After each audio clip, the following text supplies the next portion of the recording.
Welcome to Zee TV. అంబరానంటిన సంబరాలు.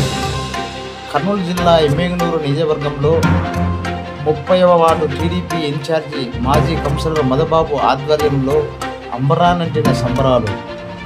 స్థానిక నియోజకవర్గ ఎమ్మెల్యే పివి జయనాగేశ్వరరెడ్డి ఘన విజయం సాధించిన సందర్భంగా స్థానిక ఎమ్మిగనూరులో 30వ వార్డులో ఘనంగా సంబరాలు జరుపుకున్నారు. ఈ కార్యక్రమంలో మధుబాబు ముఖ్య అతిథిగా పాల్గొని కేక్ కట్ చేసి సంబరాలు జరుపుకున్నారు. బాణసంచా పేలుస్తూ పురనడి వీధుల్లో నడుస్తూ అందరికీ అభివాదం చేస్తూ జై బీవీ నాయకత్వం, చంద్రబాబు నాయకత్వం వర్ధిల్లాలంటూ నినాదాలు చేస్తూ భారీ సంఖ్యలో పాల్గొని సంబరాలు జరుపుకున్నారు. 135 చిలుకు సీట్లు రావడం, ఆంధ్రప్రదేశ్లోనే అత్యధిక మెజార్టీని ఇచ్చిన ఈ ఆంధ్రప్రదేశ్ 5 కోట్ల జనాభాకు టీడీపీ ప్రభుత్వం రుణపడి ఉంటుందని మా ప్రియతమ నేత గౌరవనీయులు డాక్టర్ జయనాగేశ్వరరెడ్డి గారి నాయకత్వంలో గెలుపును అందుకొని ముందుకు సాగుతున్నాం.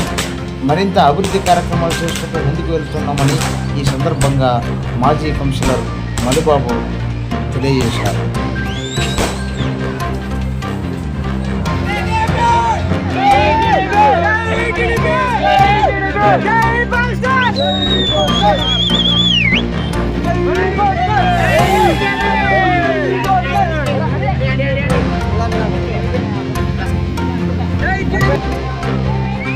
ముప్పైవ వార్డు టీడీపీ నాయకులు, కార్యకర్తలు భారీ ఎత్తున పాల్గొన్నారు.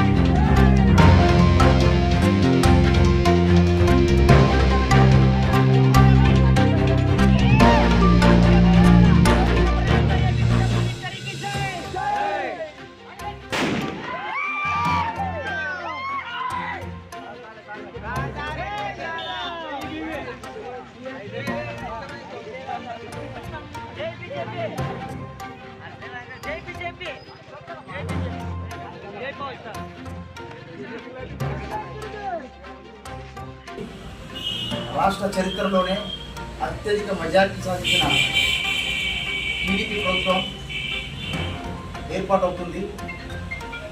ఆ ఏర్పాటైన భాగంలో ఈరోజు జీటీవీ వాళ్ళ నాయకులు అంబరానంటే సంబరాలు నిన్న రాత్రి నుండి ఇప్పటి వరకు బాణసంచార చేయడం, కేక్ కోసుకోవడం, వాళ్ళ సంబరాలు పూలదండలతో మారుమోగాయి. మరి అందులో భాగంగా కర్నూలు జిల్లా ఎమ్మిగనూరు కాన్స్టిట్యూషన్ పివి జయనాగేశ్వరరెడ్డి అత్యంత ముఖ్య అనుచర సీనియర్ నాయకుడు మాజీ కౌన్సిలర్ మధుబాబు గారిని ఆ గెలుపు గురించి మనం వివరణ తెలుసుకున్నాం. సార్ మీరు చెప్పండి, ఇంత భారీ మెజార్టీ మీరు ఎలా ఆస్వాదిస్తారు? ఈరోజు చాలా ఆనందం, చాలా సంతోషం. ఈ ఆనందాన్ని మేము ఒక బాధ్యతగా స్వీకరిస్తున్నాం. ఎందుకంటే గత ప్రభుత్వాన్ని ప్రజా వ్యతిరేకంగా మలుచుకున్నాం.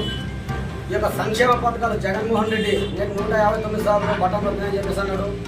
ఈ బటన్ నొక్కడము ఈరోజు ఈ రాష్ట్ర ప్రజలు ఆయన పీక నొక్కి ఈరోజు పాతాలను తొక్కి తెలుగుదేశం పార్టీని అఖండమైనటువంటి మెజార్టీతో చరిత్రలో తిరిగి రాసే విధంగా లిఖితపూర్వకంగా చరిత్రను నిలిపిపోయే విధంగా దాదాపు 160 చిలుపు సీట్లు రావడంతో ఈరోజు చాలా ఆనందంగా వ్యక్తం చేస్తున్నాం.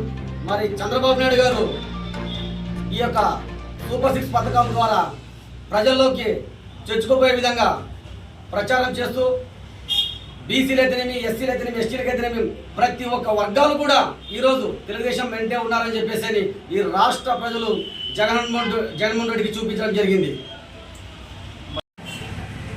మరి టీడీపీ హయాంలో పివి మోహన్ రెడ్డి గారికి అత్యంత ప్రధాన పాత్ర ఉండేది.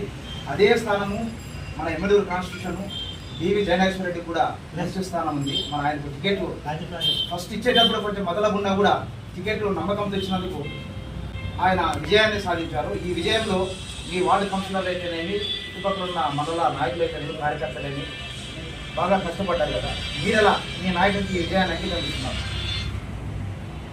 ఈ ఎమ్మెల్యేరు కాన్స్టిట్యూషన్ కాదు, పక్కనటువంటి మంత్రాలయం కాన్స్టిట్యూషన్ కూడా మోహన్ రెడ్డి గారికి చాలా ఆయుపట్టు లాంటిది. ఎప్పుడైతే మంత్రాలు విడిపోయిన తర్వాత ఎమ్మెల్యూరు కాన్స్టిట్యూషన్లోకి గోనిగల్లి ఇవన్నీ కలిసిన తర్వాత కూడా మోహన్ రెడ్డి గారికి గుండెకాయ లాంటి ఎమ్మెల్యూరు పట్టణం అయితేనేమి, నందవరం అయితేనేమి, గోనిగల్లి అయితేనేమి ప్రతి ఒక్క చోట కూడా మోహన్ రెడ్డి గారు ఏ విధంగా అయితే బాటలు వేశారో అదే విధంగా వారి యొక్క తల్లుడు డాక్టర్ బివి జైనేశ్వరుడు గారు కూడా 2014లో వచ్చి అఖండమైనటువంటి మెజార్టీతో గెలిచి అదే పాటలో అభివృద్ధి అయితేనేమి, సంక్షేమాలు అయితేనేమి, ప్రజలను మమేకమై ప్రజలతో ఆయన ఎప్పుడు గెలిచాం కదా అని విరవీయకుండా, గెలిచామని ఒక అహంకారం లేకుండా ప్రజలతో మమేకమై ప్రజల దగ్గరికి వెళ్ళి వాళ్ళ యొక్క బాధలు, వాళ్ళ యొక్క స్థితిగతులు తెలుసుకొని వాళ్ళతో కలిసిపోయే విధంగా పనిచేయడం జరిగింది. మరి ఈరోజు 2024 ఎలక్షన్స్లో అదే మెజార్టీని ఈరోజు 2014 చూడండి మెజార్టీనే మళ్ళీ 2024లో కూడా మెజార్టీ ఇవ్వడం జరిగింది. ఇక్కడ బివి మోహన్ రెడ్డి గారు ఎన్నో ఆయన ఎమ్మెల్యేగా ఉన్నప్పుడు ఎన్నో అభివృద్ధి పనులు చేయడం జరిగింది. ప్రతి ఒక్కరిని దగ్గరికి తీసుకొని ఆప్యాయంగా పలకరించి కలిసి ఆయన కోసం ఈ యొక్క ఎమ్మెల్యే టౌనే కాదు ప్రతి 3 మండలాల్లో కూడా ప్రతి ఒక్క కార్యకర్త సంకల్పంతో కంకణం కట్టుకొని జయనాగేశ్వర్ గారిని గెలిపించుకుంటామని ఖచ్చితంగా చెప్పడం జరిగింది. అదేవిధంగా చెప్పినట్టుగానే ఈరోజు అఖండ మెజార్టీతో గెలిపించుకొని ఆయన్ని ప్రమాణ స్వీకారం అయిపోయిన తర్వాత భారీ ర్యాలీతో, భారీ ఊరేగింపుతో ఎమ్మెగ్నూరు కాన్స్టిట్యూషన్ ఎక్కడైతే మొదలవుతుందో అక్కడి నుండి ఎమ్మెగ్నూరు టౌన్లోకి తీసుకొని వచ్చి ఆయన ఊరేగింపు చేసి మరీ ప్రజలకు సంక్షేమం అందించే విధంగా, అభివృద్ధి పాలన జరిగే విధంగా జగనేశ్వర్ గారు ముందుకెళ్తారని చెప్పేసి అని ఆశిస్తున్నా. మీ విజయాన్ని మీరు ఆస్వాదించారు.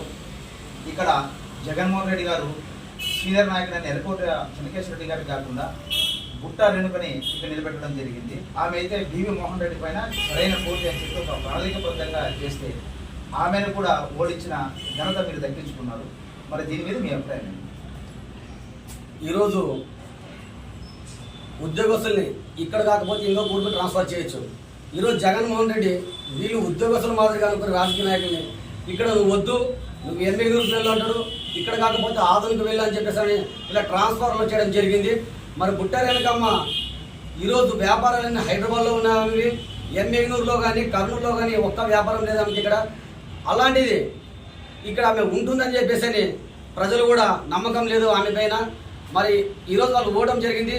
జగన్మోహన్ రెడ్డి ఎమ్మెగ్నూరులో కూడా వచ్చినప్పుడు ఇక్కడ సభ ఏర్పరిచినప్పుడు బుట్టారేనకమ్మ ఆర్థికంగా అంతంత మాత్రంగానే కానీ ఈరోజు ఎమ్మెగ్నూరులో 100 కోట్లు పోసింది. ప్రజలను డబ్బుతో కొనైనా సరే ఎలాగైనా గెలవాలనుకుంది. ఇక్కడ డబ్బు బలం చూపించలే.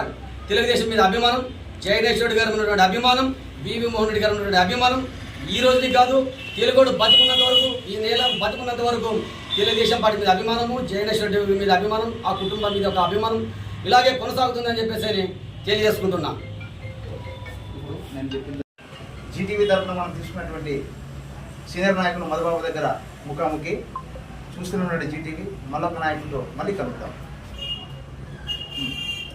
జై బీవీ. జై బీవీ. జై బీవీ.